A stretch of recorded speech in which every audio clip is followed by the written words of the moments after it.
وہ کہتے ہیں منیر اس ملک پر آسیب کا سایہ ہے یا کیا ہے؟ منیر اس ملک پر آسیب کا سایہ ہے یا کیا ہے کہ حرکت تیز تر ہے اور سفر آہستہ آہستہ۔ السلام علیکم، میرا نام ہے شاہد ایوب، آپ دیکھ رہے ہیں لرننگ ٹو لیو۔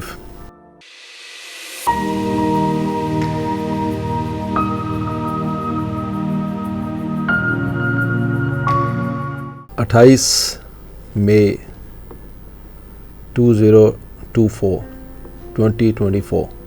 یوم تکبیر۔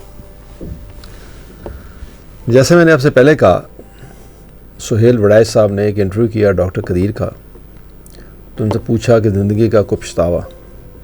میں اس میں بار بار اس کا ذکر کر رہا ہوں کہ آپ اس شخص کے کرب کا، اس کی تکلیف کا اندازہ لگا لیے کہ انہوں نے کہا کہ اس قوم کے لیے کام کرنے کے لیے یہی ایک پچھتاوا ہے کہ میں نے کیوں کام کیا۔ تو میں نے اس سلسلے میں یہ سیریز شروع کی کہ صرف ڈاکٹر قدیر خان ہی نہیں تھے جن کے ساتھ کچھ ہوا، ہم نے ہر دور کے اپنے سائنسدان، فلسفی، ریاضی دان، طب سے منسلک لوگ جنہوں نے کام کیا، ان سب کے ساتھ ہم نے یہی اسی طرح کا کچھ ملتے جلتے سلوک کیا۔ آئیے آج کی شخصیت حکیم محمد سعید، پاکستان میں خدمت کا ایک ورثہ ہمارا۔ 9 جنوری 1920 کو برطانوی ہندوستان کے شہر دہلی میں پیدا ہوئے تھے۔ حکیم سعید صاحب 1947 میں تقسیم ہند کے بعد پاکستان چلے آئے تھے۔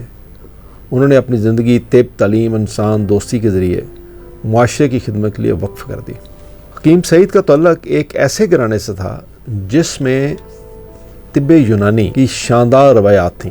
یوں کہیے کہ he earned his degree in eastern medicine and surgery from Unani طبی کالج دہلی۔ یہ ایک کالج ہے، طبیہ کالج دہلی، وہاں سے انہوں نے اپنی ایسٹرن میڈیسن کی ڈگری حاصل کی۔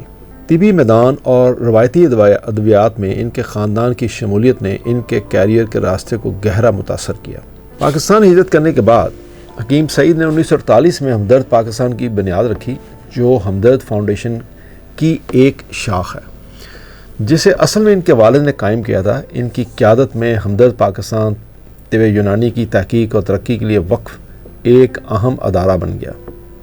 انہوں نے ملک بھر میں کئی کلینکس، ہسپتال اور صحت کے مراکز قائم کیے جو لاکھوں افراد کی سستی صحت کی دیکھ بھال فراہم کرتے تھے۔ حکیم سعید روایتی ادویات کو جدید طبی طریقوں کے ساتھ ضم کرنے کے پرزور حامی تھے۔ انہوں نے صحت، طب، سائنس پر متعدد کتابیں اور تحقیقی مقالے لکھے جنہوں نے طب یونانی کی تعلیم اور عملی تفہیم میں اہم کردار ادا کیا۔ طبی مصروفیات کے علاوہ حکیم سعید صاحب کو تعلیم کا بھی شوق تھا۔ ان کا ماننا تھا کہ قومی ترقی کے لیے تعلیم میں ترقی بہت ضروری ہے۔ اس مقصد کے لیے انہوں نے کراچی میں مدینہ الحکمت جسے ہم علم کا شہر کہہ سکتے ہیں کی بنیاد رکھی، جس میں ہمدرد یونیورسٹی ہے، جس میں میڈیکل انجینئرنگ، لاء اور بزنس فیکلٹیز ہیں۔ یونیورسٹی کا مقصد معیاری تعلیم فراہم کرنا اور مختلف شعبوں میں تحقیق کو فروغ دینا تھا۔ حکیم سعید 200 سے زیادہ کتابیں اور مضامین لکھے جن میں طب اور صحت سے لے کر فلسفہ، مذہب اور تعلیم تک کے موضوعات شامل تھے۔ ان کی تحریریں فکری اور سماجی ترقی کے لیے ان کی گہری وابستگی کی عکاسی کرتی ہیں۔ حکیم سعید کی خدمات طب اور تعلیم سے بڑھ کر تھیں۔ وہ سماجی کاموں کے پرجوش حامی تھے اور پسماندہ افراد کی فلاح و بہبود کے لیے انتھک کام کرتے تھے۔ ہمدرد فاؤنڈیشن کے ذریعے انہوں نے یتیم خانوں، اسکولوں اور صحت کی دیکھ بھال کے مراکز کی مدد کے لیے متعدد اقدامات کیے۔ ان کی خدمات کے اعتراف میں حکیم سعید صاحب کو 1993 میں سندھ کا گورنر مقرر کیا گیا۔ اپنے دور حکومت میں انہوں نے صوبے میں تعلیم اور صحت کی خدمات کو بہتر بنانے پر توجہ دی۔ ان کے دور حکومت میں ان کی سادگی، لگن اور حکمرانی کے حوالے سے ان کا نقطہ نظر نمایاں تھا۔ حکیم محمد سعید صاحب کی زندگی 17 اکتوبر 1998 کو اس وقت افسوسناک طور پر ختم ہو گئی تھی جب انہیں قتل کر دیا گیا تھا۔ ان کی وفات پاکستان کے لیے ایک بہت بڑا نقصان تھی، لیکن ان کی وراثت آج بھی متاثر کن ہے۔ انہوں نے جن اداروں کو قائم کیا اور جن زندگیوں کو چھوا، وہ ان کے ویژن اور عظمت کا ثبوت ہیں۔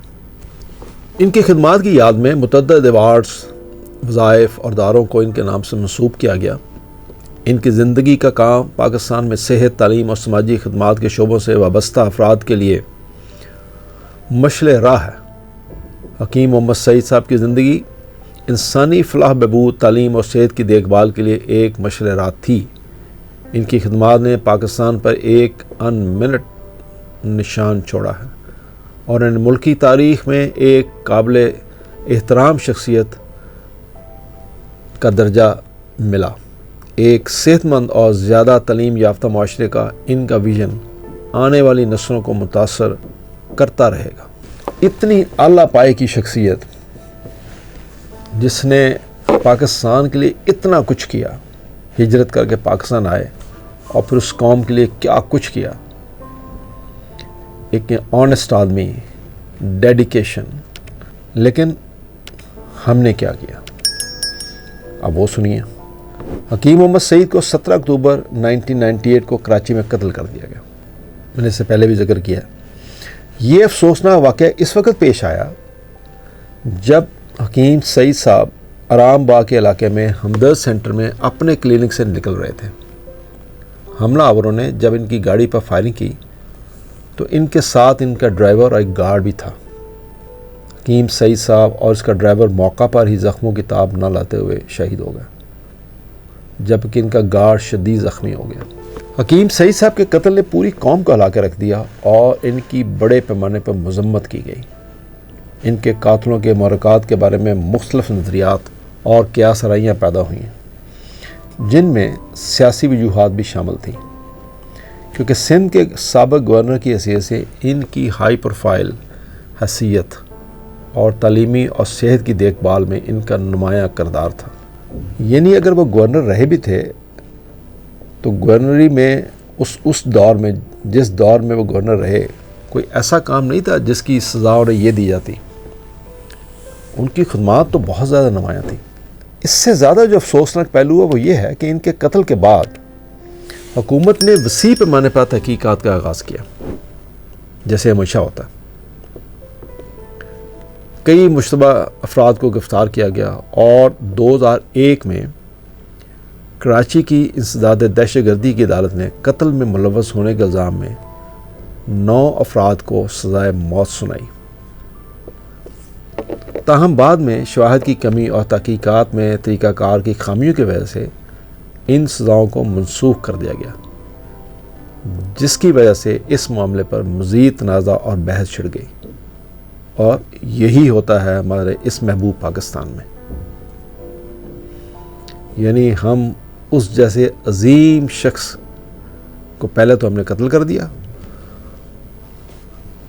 جو کچھ ہم نے قائد اعظم کے ساتھ کیا، اور اس کے بعد پھر کچھ نہیں، کمیشن، انکوائریاں، تاریخیں، اور بالآخر رزلٹ زیرو۔ حکیم سعید صاحب کی ناگہانی موت پاکستان کے لیے ایک بہت بڑا نقصان تھی، لیکن ان کی وراثت ان کے قائم کردہ اداروں اور طب، تعلیم، انسان دوستی میں اپنے کام کے ذریعے ان گنت زندگیوں میں مثبت اثرات مرتب کرتی ہے۔ یہ سب کچھ ہونے کے بعد آپ بتائیے کہ اگر کوئی شخص ملک کے لیے کچھ کرنا چاہے تو 100 دفعہ سوچے گا کہ میں کروں یا نہ کروں، یا پھر میں گمنامی کی زندگی گزاروں، یا میں ایک ایسی زندگی گزاروں جو صرف میری ذات کے لیے ہو۔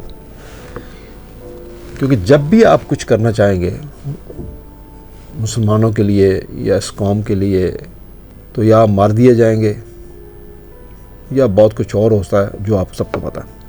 آج اگر ہم سوچیں کہ اس ملک کی حالت، تو بقول منیر نیازی کے، وہ کہتے ہیں منیر اس ملک پر آسیب کا سایہ ہے یا کیا ہے؟ منیر اس ملک پر آسیب کا سایہ ہے یا کیا ہے؟